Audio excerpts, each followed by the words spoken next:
अस्सलामुअलैकुम। SMTV global के साथ मैं हूं आमना अनफाल। सबसे पहले न्यूज़ हेडलाइंस।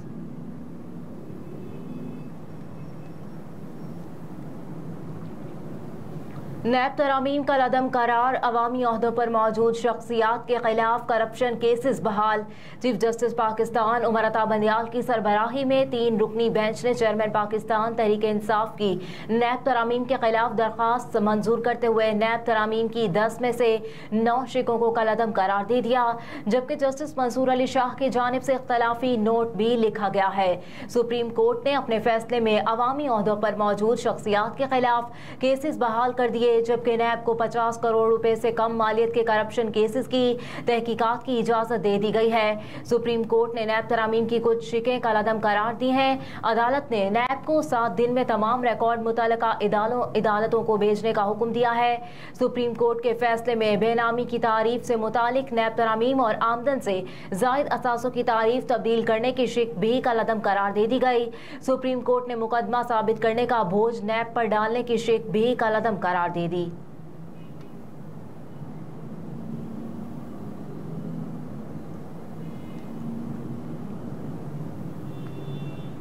बगावत पर रुखसाने का केस, अली वजीर को 14 रोजा जुडिशल रिमांड पर जेल भेज दिया गया। District and session court Islamabad में अली वजीर के खिलाफ सोशल मीडिया पर बगावत पर रुखसाने के केस की समाअत जुडिशल मजिस्ट्रेट शबीर भट्टी ने की। FIA ने आज अली वजीर को 3 रोजा जिस्मानी रिमांड मुकम्मल होने पर अदालत में पेश किया। अदालत की जानिब से जारी तफसीली फैसले के मुताबिक FIA की जानिब से अली वजीर के मजीद 6 रोजा जिस्मानी रिमांड की इस्तदा की गई। FIA के मुताबिक तफ्तीश के दौरान अली वजीर से मोबाइल फोन बरामद नहीं हुआ। मोबाइल फोन बरामदगी के लिए मजीद जिस्मानी रिमांड दरकार है। अदालत ने कहा कि तफ्तीशी अफसर मजीद जिस्मानी रिमांड मंजूर करवाने के लिए ठोस वजूहात सामने नहीं ला सका। अदालत ने अली वजीर का जुडिशल रिमांड मंजूर करते हुए 29 सितंबर को पेश करने का हुक्म दिया। इससे कबल 12 सितंबर को district and session court Islamabad ने सोशल मीडिया पर बगावत पर रुखसाने के केस में अली वजीर का 3 रोजा जिस्मानी रिमांड मंजूर किया था।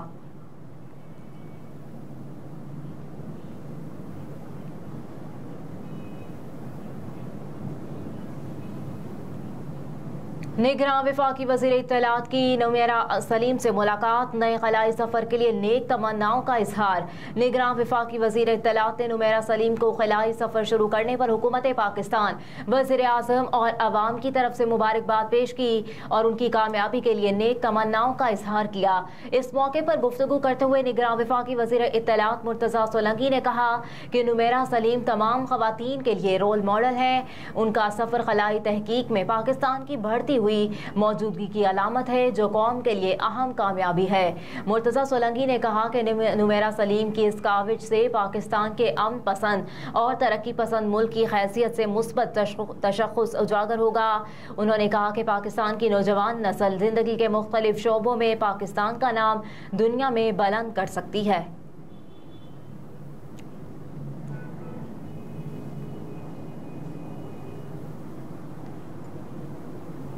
जिना हाउस हमला केस, PTI की पहली खातून रहनुमा की जमानत मंजूर। इंसदादे दहशतगर्दी अदालत ने साबिक रुकने कौमी असम्बली रोबीना जमील की जमानत बाद गिरफ्तारी मंजूर करने का तहरीरी फैसला जारी कर दिया।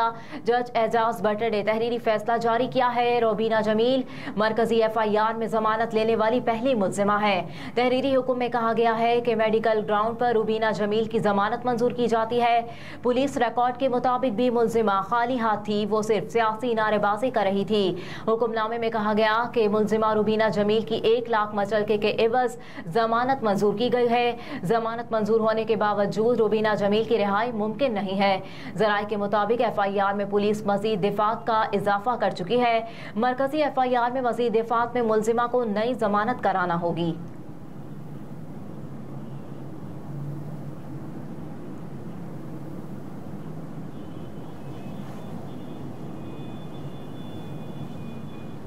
अटक जेल हुकाम का चेयरमैन तहरीक इंसाफ की बेटों से बात कराने से इनकार। खुसूसी अदालत बराए ऑफिशियल सीक्रेट एक्ट इस्लामाबाद में अटक जेल सुप्रिटेंडेंट ने तौहीन अदालत की दरख्वास्त पर तहरीरी जवाब जमा करा दिया।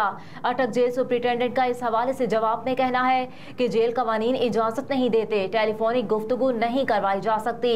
जेल सुप्रिटेंडेंट ने कहा कि कवानीन के मुताबिक सीक्रेट एक्ट के मुलजिमान को टेलीफोन की सहूलत नहीं, टेलीफोन से मुतालिक अदालती हुक्म की खिलाफ वर्जी नहीं की गई। इस हवाले से अदालत के जज अबुल हसनान सुलकरनैन ने अटक जेल सुप्रिटेंडेंट के जवाब पर 18 सितंबर को दलाइल तलब कर लिए। सुप्रिटेंडेंट अटक जेल ने पंजाब प्रिजनर फाउंडेशन का खत भी अदालत में जमा करवाया है। जेल सुप्रिटेंडेंट के जवाब के मुताबिक प्रिजनर कवानीन 1978 के मुताबिक कैदियों को बैरून मुल्क टेलीफोन पर बात की इजाजत नहीं है।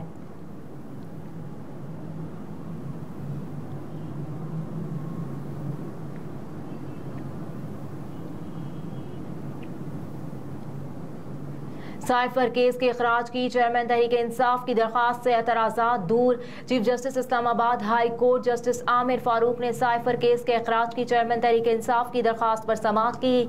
दौरान समाअत दरखास्त गुजार चेयरमैन तहरीक इंसाफ के वकील लतीफ़ खोसा एडवोकेट अदालत में पेश हुए। Chief justice Islamabad high court justice Aamir Farooq ने अमले को तरमीम के लिए दायर दरखास्त पर दायरी नंबर लगाने की हिदायत कर दी। चेयरमैन तहरीक इंसाफ ने साइफर केस के अखराज के लिए इस्लामाबाद हाई कोर्ट से रुजू किया था।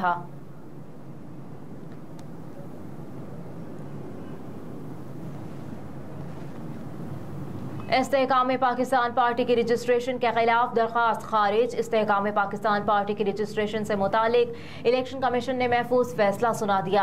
इस्तेहकाम पाकिस्तान पार्टी की रजिस्ट्रेशन का मामला ज़ेरे इल्तवा है। इलेक्शन कमीशन के फैसले में कहा गया है कि इलेक्शन एक्ट के आर्टिकल 206, 209 और 210 के तहत सियासी जमात को रजिस्टर्ड किया जाता है। इस्तेहकाम पाकिस्तान पार्टी और इस्तेहकाम पाकिस्तान तहरीक के नामों में वाज़ेह फ़र्क है, इसलिए इस्तेहकाम पाकिस्तान पार्टी के नाम के खिलाफ दरखास्तें खारिज की जाती हैं। फैसले के मुताबिक इस्तेहकाम पाकिस्तान पार्टी की रजिस्ट्रेशन का अमल ताहाल मुकम्मल नहीं हुआ। इस्तेहकाम पाकिस्तान पार्टी की रजिस्ट्रेशन के बाद इंतखाबी निशान अलॉट किया जाएगा। वाज़ेह रहे कि इस्तेहकाम पाकिस्तान तहरीक इंसाफ के अहमद कलीम ने इलेक्शन कमीशन में दरख्वास्त दायर की थी कि यकसा नाम है और इससे इबहम पैदा होगा, इसलिए इस्तेहकाम पाकिस्तान पार्टी की रजिस्ट्रेशन ना की जाए। दूसरी जानिब इलेक्शन कमीशन के फैसले पर इस्तेहकाम पाकिस्तान तहरीक के नायब सदर अहमद जावेद ने मीडिया से गुफ्तगू में कहा कि आज इलेक्शन कमीशन ने एक और सियाह बाब का इजाफा किया है। इलेक्शन कमीशन ने हमारी दरख्वास्त को न सिर्फ मुस्तरद किया बल्कि इलेक्शन एक्ट की भी खिलाफ वर्जी की है।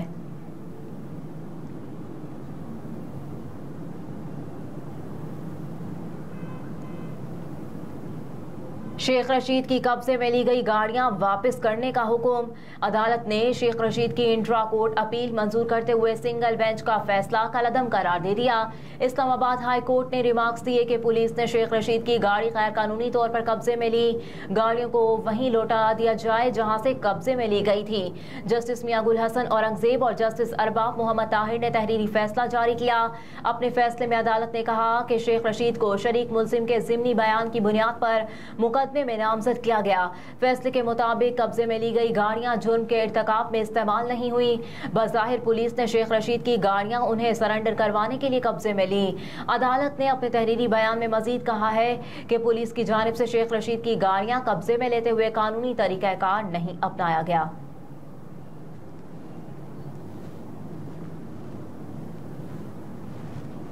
श्रीलंका से शिकस्त, हमारी बाउलिंग और फील्डिंग अच्छी नहीं रही, बाबर आजम का एतराफ। मैच के बाद मीडिया से गुफ्तगू करते हुए कौमी क्रिकेट टीम के कप्तान बाबर आजम ने कहा कि मिडिल ओवर्स में हमारे बाउलर्स अच्छी गेंदें नहीं कर सके। हमने आगाज और इख्तिताम अच्छा किया मगर खेल के दरमियानी ओवर्स में अच्छा परफॉर्म ना कर सके।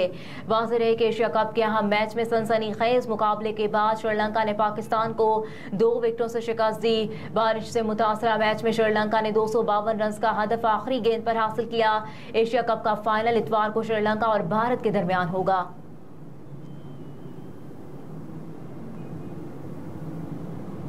और ईरानी फौज ने तेल स्मगलिंग पर 2 गैर मुल्की बहरी जहाज कब्जे में ले लिए। ईरानी खबरसां एजेंसी की हुई रिपोर्ट के मुताबिक ये जहाज गुज़िश्ता दिनों अंदर रोके गए हैं। दोनों जहाज़ों का अमला मुख्तलिफ ममालिक के 37 अफराद पर मुश्तमिल है। गुज़िश्ता मई में अमरीकी बहरिया ने कहा था कि ईरान ने आबनाए हर्म्स में पानामा के ऑयल टैंकर को पकड़ लिया है। अमरीकी बहरिया के 5 बेड़े ने एक बयान में कहा कि ऑयल टैंकर का नाम नेवीज है और ईरानी पासदारान इनकलाब ने टैंकर को कब्जे में ले लिया है। बयान में मजीद कहा गया कि ईरानी पासदारान इनकलाब ने ऑयल टैंकर को वापस जाने और बंदर अब्बास के ईरानी साहिल के करीब ईरानी इलाकाई पानियों के तरफ जाने पर मजबूर किया। ईरानी एजेंसी ने कहा है कि ईरानी पासदारान इनकलाब की बहरी अफवाज ने आबनाए हर्म्स के पानियों में एक गैर कानूनी गैर मुल्की ऑयल टैंकर को हिरासत में ले लिया। हेडलाइंस आपने जानी। न्यूज़ स्टूडियो से फिलवक्त इतना ही। आप देखते रहिए SMTV ग्लोबल।